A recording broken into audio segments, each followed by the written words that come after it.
Saudara, Anda menyaksikan Kompas Bisnis bersama saya Putri Oktaviani. Yang kaya memakai private jet, yang miskin cukup pakai sepeda saja. Kami pakai istilah Selios ini untuk menggambarkan ketimpangan ekonomi yang terjadi di Indonesia. Di tengah target pertumbuhan ekonomi pemerintahan baru sampai 8%. Indonesia juga menghadapi tantangan serius dalam bentuk ketimpangan ekonomi yang terus membelit. Karena rasanya tidak fair jika kita menggaungkan pertumbuhan ekonomi tetapi ketimpangannya melebar. Kami beri catatan dulu saudara, terdapat dua kelompok yang menjadi rujukan dalam studi Selios, yaitu daftar 50 orang terkaya di Indonesia menurut Forbes dan daftar kekayaan para menteri di Kabinet Joko Widodo. Kita ke data menarik selanjutnya. Jadi saudara, hasil studi Selios bilang 50 orang terkaya di Indonesia ini setara dengan harta 50 juta orang biasa. Jauh ya. Selios juga menghitung jumlah kekayaan Crazy Rich Indonesia ini bisa membayarkan gaji seluruh pekerja penuh dalam angkatan kerja sepanjang tahun.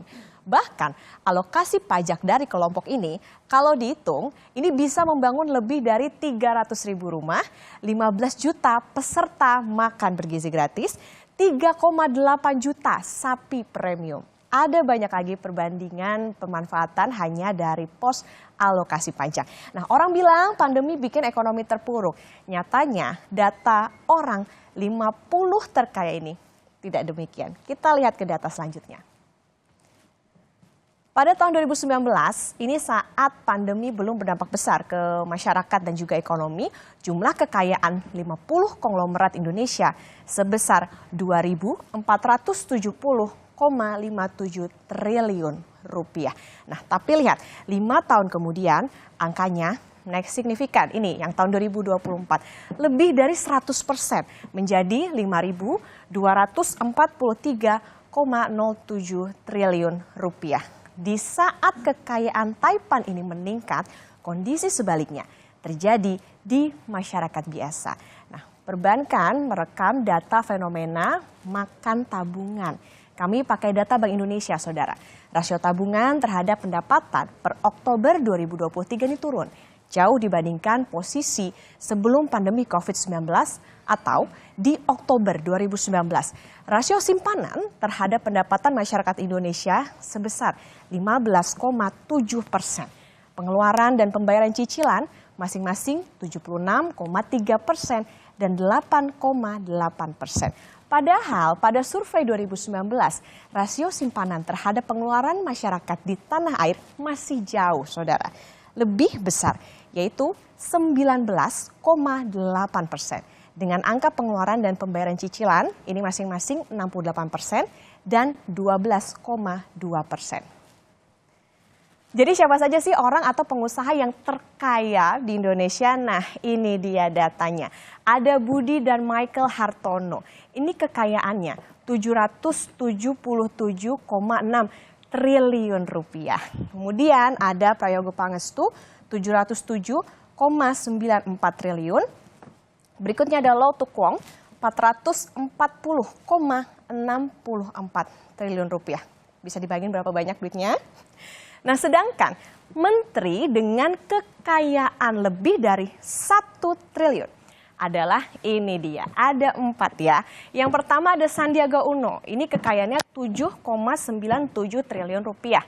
Kemudian Erick Thohir 2,3 triliun rupiah, Prabowo Subianto 2,04 triliun rupiah, dan ada Luhut Binsar Panjaitan 1,04 triliun rupiah.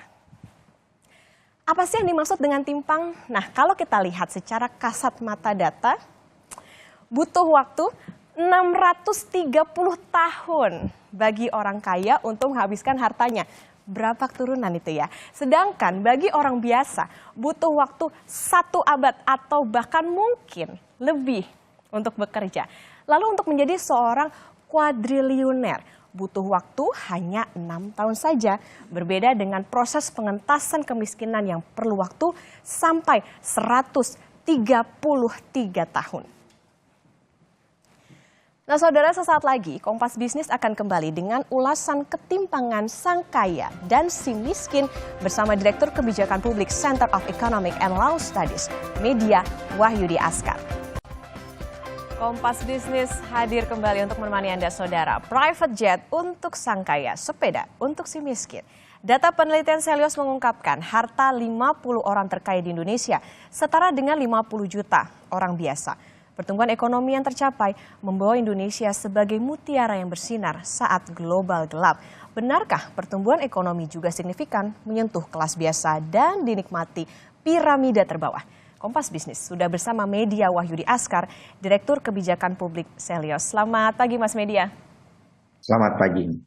Mas Media, ini pertanyaan pertama. Mengapa data kemiskinan BPS ini dianggap tidak valid dalam menggambarkan wajah kemiskinan sebenarnya? Ya, kebetulan PhD saya tentang kemiskinan dan menguliti data BPS. Dan memang pemerintah bilang kemiskinan dan ketimpangan kita turun. Tetapi sebetulnya data itu punya kelemahan yang signifikan. Bicara soal data kemiskinan diukur dengan pengeluaran, di mana banyak negara maju sudah mengukurnya dengan pendapatan. Di sisi lain data BPS lewat data Susenas memang tidak mampu mengcapture gambaran jumlah kemiskinan dan ketimpangan yang sebenar-benarnya. Jadi di data BPS itu orang yang bekerja siang dan malam dan dieksploitasi ya itu tidak dianggap miskin. Dan ketika kita berbicara soal orang kaya di Indonesia, 50 orang super kaya memiliki kekayaan 50 juta penduduk, maka data BPS itu juga mustahil mengcapture 50 orang super kaya tersebut. Yang jumlahnya kalau secara persentase 0,0000 sekian gitu ya.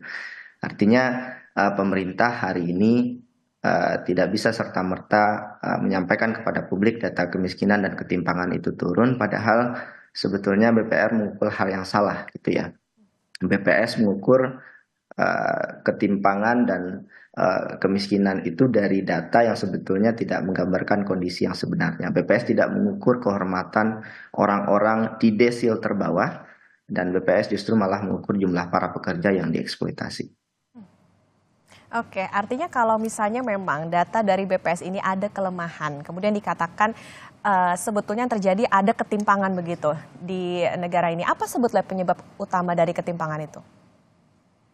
Iya, hari ini sebetulnya kita ketika berbicara soal penyebab ketimpangan, kita berbicara soal kondisi struktur ekonomi kita ya. Artinya kalau kita melihat masyarakat hari ini, jika kita beranggapan masyarakat itu sulit hidupnya karena mereka malas, itu sebetulnya tidak tepat.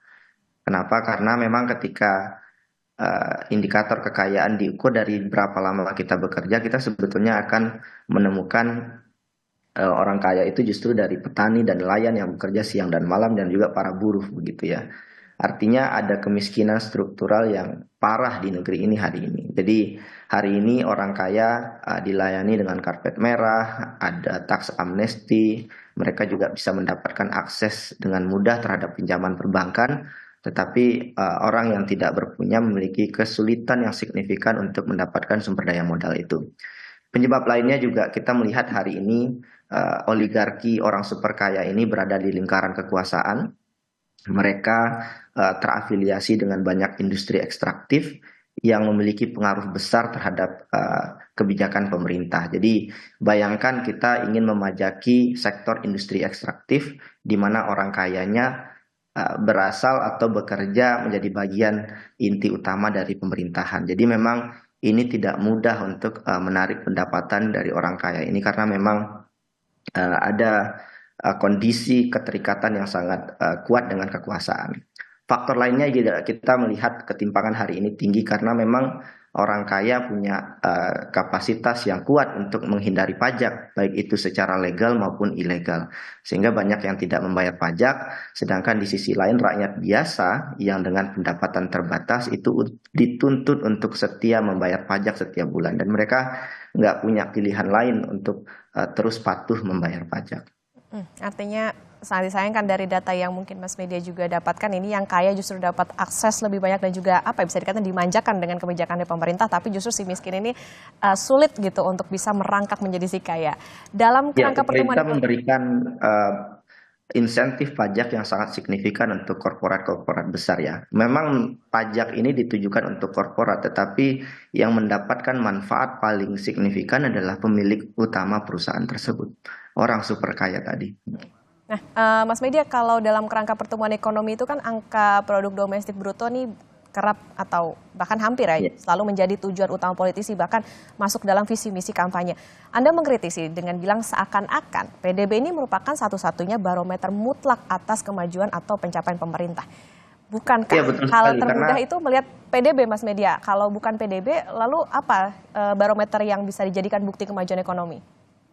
iya, bahkan lembaga internasional negara-negara maju itu sudah tidak lagi bergantung pada indikator PDB karena PDB hanya menjelaskan input-output aktivitas pasar tetapi tidak pernah berbicara, tidak akan mungkin bisa berbicara soal keadilan, ketimpangan. PDB tidak bisa mengcapture soal eh, persoalan kesehatan, bahkan persoalan lingkungan. Artinya indikator ini indikator lama yang melupakan makna hakiki dari pembangunan. Bahwa pembangunan itu pada akhirnya kita bicara soal social welfare maximization, di mana semua masyarakat seharusnya mendapatkan manfaat dari proses pembangunan. Dan PDB tidak bisa mengcapture itu. Jadi kita sebetulnya sudah harus mulai ya untuk bergerak pada indikator-indikator yang lebih real, sesuai dengan kondisi masyarakat. Jadi jangan lagi masyarakat dijajar dengan indikator-indikator semu. Karena bahkan dengan bicara soal PDB sekalipun, PDB kita itu hanya 5% selama kepemimpinan Jokowi.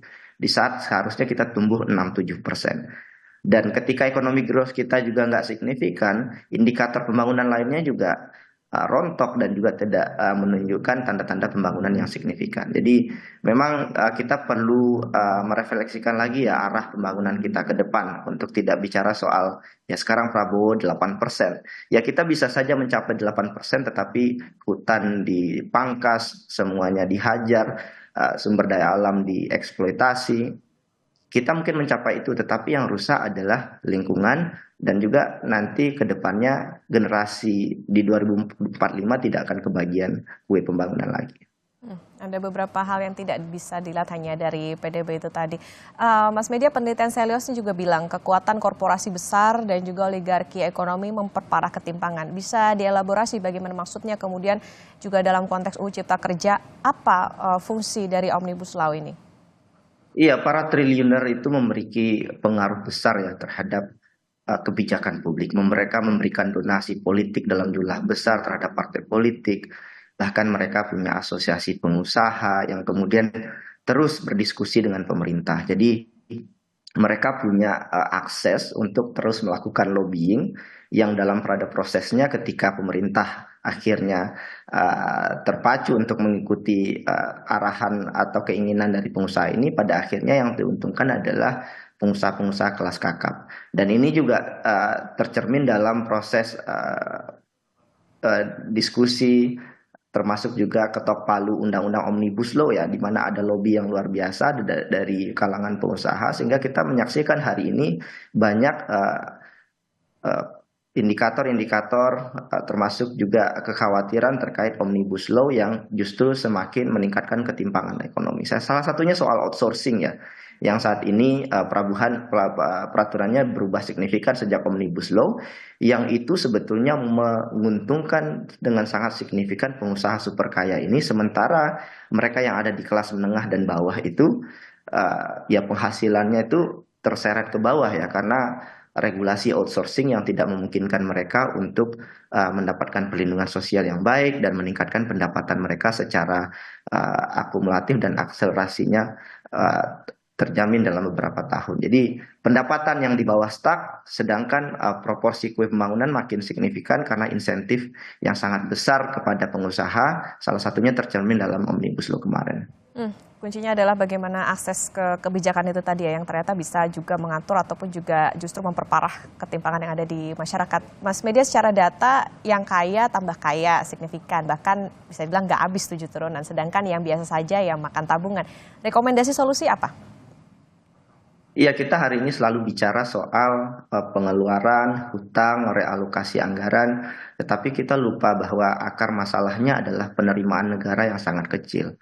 Maka memang ketika kita bicara kenapa pemerintah berhutang, salah satunya karena pemerintah tidak signifikan atau bahkan gagal memajaki orang-orang super kaya ini. Artinya ini harus berubah. Maka solusinya ya pajak, pajak, dan pajak. Solusi di luar itu menjadi tidak masuk akal hari ini dalam konteks struktur ekonomi kita hari ini. Karena ketika kita realokasi anggaran dari pos lain, kita mengorbankan uh, pos perlindungan sosial lainnya misalkan.